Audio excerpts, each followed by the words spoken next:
Rumagasa ang baha sa mga kabahayan sa probinsya ng Catanduanes dulot ng malakas na pag-ulan dala ng bagyong Ada. Yan ang sentro ng balita ni Jayco Cruz.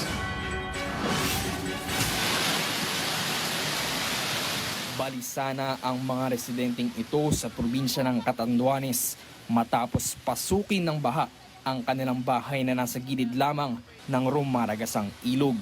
Resulta ang malakas na agos ng tubig sa Gigmogto, Catanduanes ng pagbara ng naganap na landslide sa daloy ng ilog, bunsod ng pananalasa ng bagyong Ada.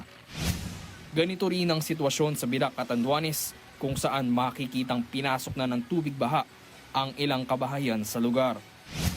Sa Birac pa rin, sumabay sa pag-ulan ang pagkasina ng isang tubo na ito na nagresulta ng gutter deep na taas ng tubig baha.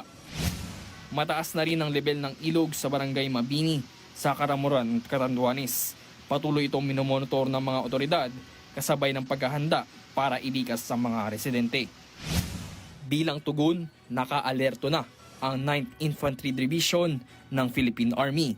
Nag-deploy na rin ng may 72 disaster response teams, taglay ang mga sumusunod na opisyal para sumaklolo sa mga nangangailangang residente. Patuloy din ang pagresponde ng Coast Guard Catanduanes sa mga apektadong lugar. Nag-deploy na ng mga grupo na tututok sa search and rescue at humanitarian assistance, partikular sa mga residenteng stranded dulot ng pagbaha. Ayon sa pinakahuling tala, aabot na sa halos 900 pamilya o mahigit 3,000 katao ang nailikas na.